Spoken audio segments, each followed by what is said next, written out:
vez, Evangelho segundo escreveu São Mateus 25, versículo 13. São Mateus 25, versículo 13, que nos diz assim: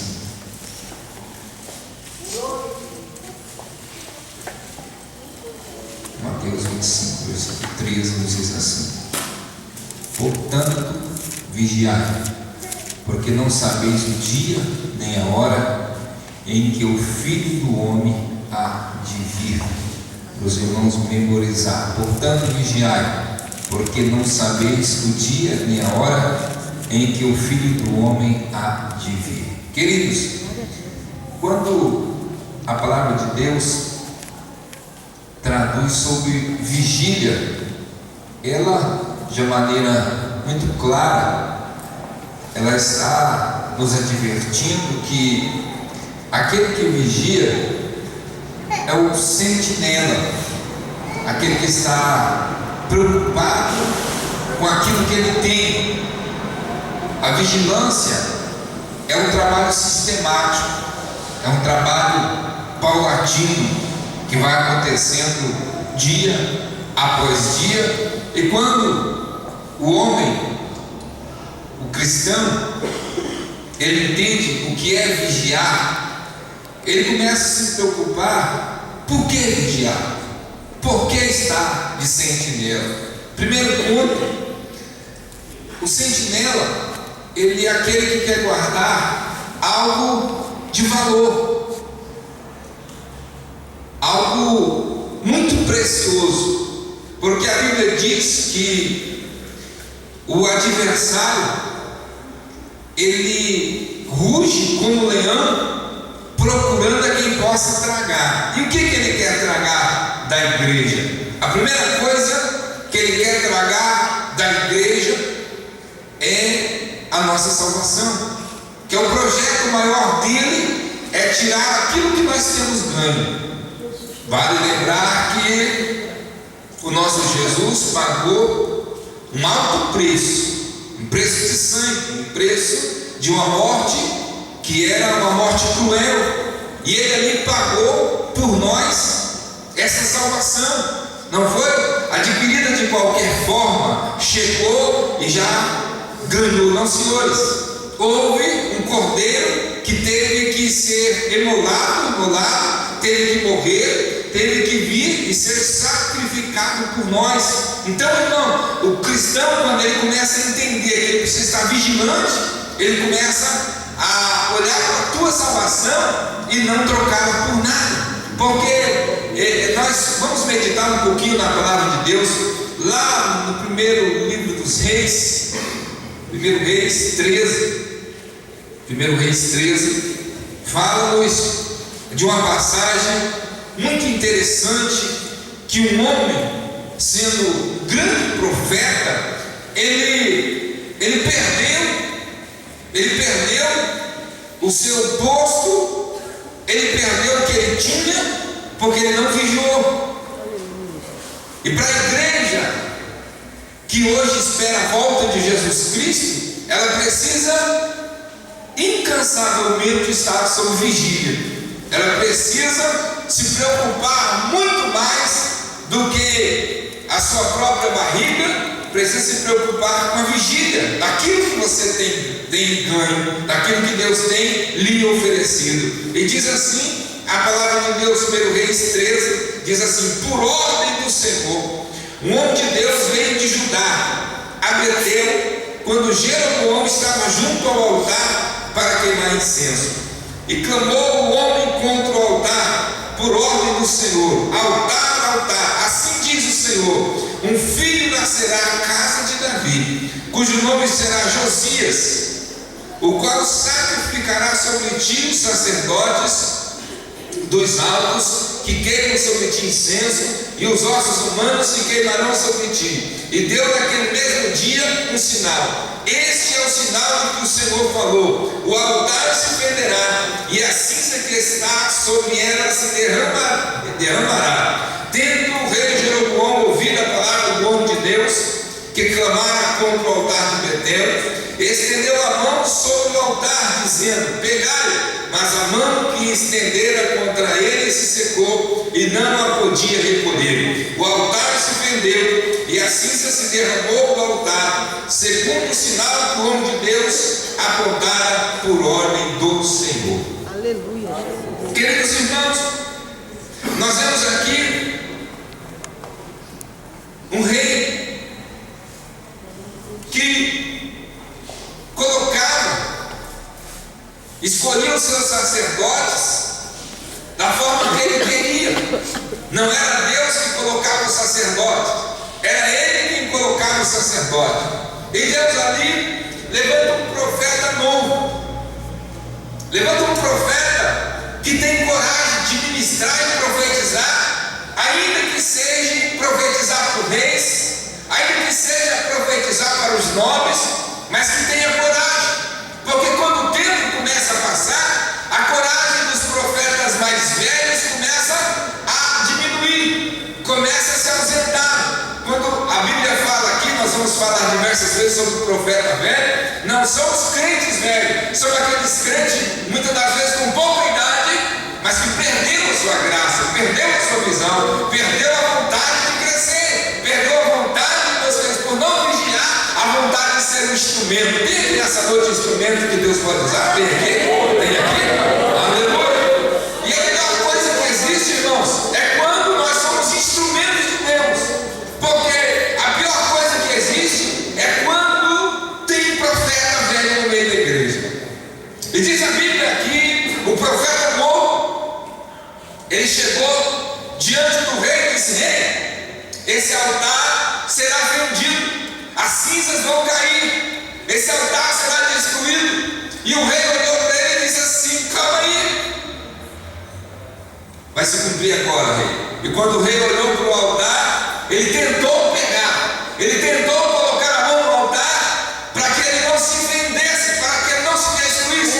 E quando ele coloca a mão dele torna-se seca, a mão dele torna-se uma mão complicada, a mão dele fica uma mão atrofiada, a mão dele fica uma mão que não podia mais voltar. E quando aquele homem olha para a mão dele, ele diz: homem de Deus, olhe por mim, porque a minha mão estava boa até agora, ela precisa, olhe ao Senhor teu Deus, para que ele tenha misericórdia de mim. E o profeta novo ali faz oração, e a mão do rei volta a ficar sadia. Naquele momento o rei olha para ele e diz assim: olha, vamos para minha casa, eu vejo que você é um homem de Deus, vamos para minha casa, vamos comer, vamos beber, vamos dormir ali, e eu te recompensarei. Nessa luta, irmão, nessa batalha, há muitos profetas que, ao ouvir a voz de Deus, porque Deus havia dito para esse homem: olha, você vai lá e ministra a minha palavra, mas você não coma naquele lugar, você não beba naquele lugar, você não durma naquele lugar, e ao retornar, você retorna por outro lugar. E quando o rei ouviu a sentença, o rei ficou parado, e aquele homem saiu e foi embora. Mas ali, irmão, tinha o filho de um profeta novo, profeta velho. Geralmente, irmão, na casa do Senhor, sempre tem alguém que manda outra pessoa ir para a igreja. Ele até evangeliza para outra pessoa vir na igreja. Ele até manda os filhos dele vir para a igreja, mas ele fica em casa. Ah, mas desculpa, olha, hoje eu não posso ir porque me dói isso, me dói aquilo, me dói aquilo outro, eu estou enfadado, eu estou preocupado, hoje é frio, hoje é calor, e damos muitas desculpas para não sermos um instrumento nas mãos do Senhor. E aquele profeta velho ficou em casa, e o seu filho estava ali, viu tudo quanto aconteceu. E diz a palavra de Deus que o seu filho, quando chega em casa, ele já fala: pai, aconteceu um negócio terrível lá no palácio, aconteceu um negócio diferente no palácio, chegou ali um profeta novo. Diz assim a palavra de Deus no versículo 9: pois assim me ordenou o Senhor pela sua palavra: não comerás pão, nem beberás água, nem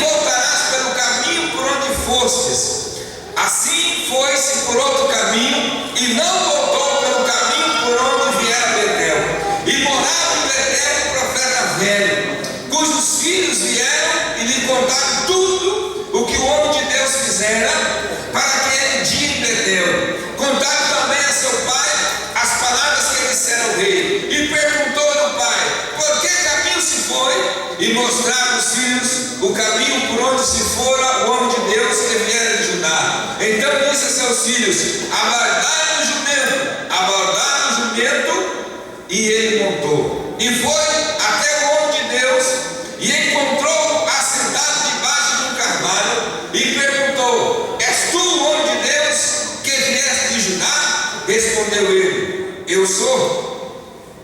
Então ele disse: vem comigo à minha casa e come pão. E disse o homem de Deus: não posso voltar contigo, nem entrar contigo, nem tampouco comer pão, nem beber água contigo nesse lugar. Foi-me mandado pela palavra do Senhor: ali não comerás pão, nem beberás água, nem voltarás pelo caminho por que foste.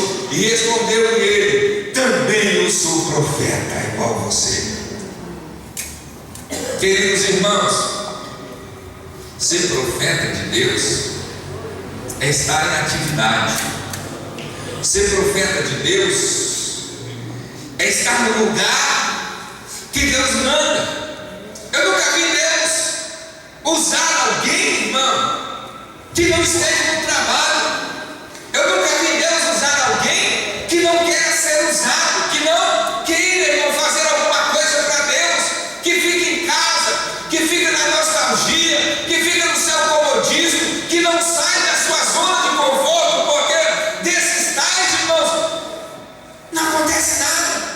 Esses tais simplesmente, eles querem saber o que aconteceu na igreja. Eles ficam em casa e perguntam: como é que foi o culto? O que aconteceu no culto? E eles querem ouvir o que aconteceu no culto, mas eles não têm coragem de ir no culto também. Eles não têm coragem porque ficou velho. E a pior coisa, irmãos, que existe, um dia faz-nos lembrar que quando Davi chega diante de Saul, estava ali o gigante afrontando o povo de Deus. De repente, Davi diz: quem é esse circunciso para afrontar o povo de Deus? E Davi se dispõe aí para guerrear com aquele homem. E de repente, Saul diz: mas seu menino, você não tem autoridade, você não tem experiência, você não tem nem altura de soldado. Mas ele diz: só que tem um detalhe, rei, Deus ainda me usa, Deus ainda fala comigo, eu ainda sinto a presença de Deus. Uma vez Deus me deu uso, Deus me deu derrame, certamente também me dará esse circunciso nas minhas mãos. E Saul olha para ele e diz assim: olha, eu também já fui igual a você. Oh, irmão, Saul nunca foi igual a Davi, porque Saul nunca foi escolhido por Deus. Saul era um homem que os homens escolheram ele, como aqui Jeroboão também escolhia o seu sacerdote.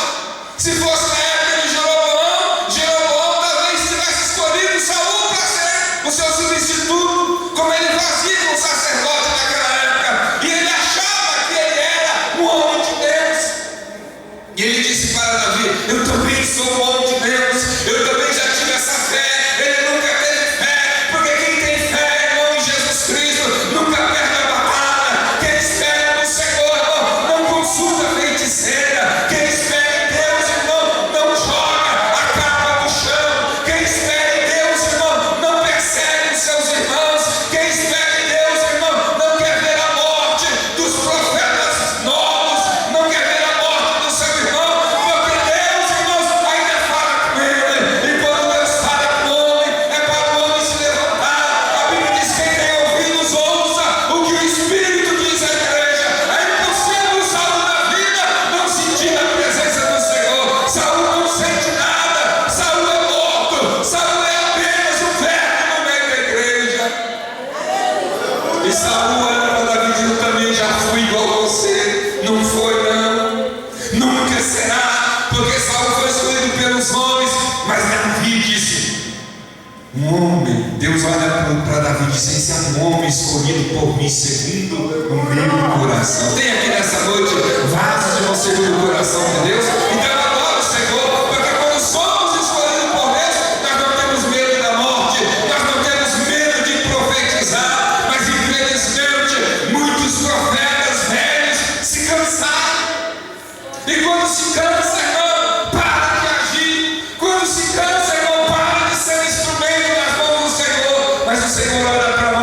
assim: olha, eu não tenho prazer naquele que volta para trás. A minha alma não tem prazer naqueles que recuam. Quando Deus nos chama para uma tarefa, irmão, se nós não quisermos cumprir a tarefa do Senhor, Deus coloca outro no nosso lugar. E a melhor coisa que existe é quando somos substituídos, irmão, e pensamos que ainda estamos na ativa. É lamentável a vida do profeta velho. Ele pergunta para os filhos que estavam ali diante do rei: para que lado foi o profeta novo? E eles disseram: olha, foi por aqui. O profeta velho estava em casa porque não sentia mais a presença de Deus. O profeta velho estava em casa porque não tinha mais vontade de ir na casa do pai. O profeta velho estava em casa porque dava desculpa. O profeta velho estava em casa porque ele não se enquadrava mais no contexto. O profeta velho estava em casa porque dizia: olha, não tem mais espaço para mim. O profeta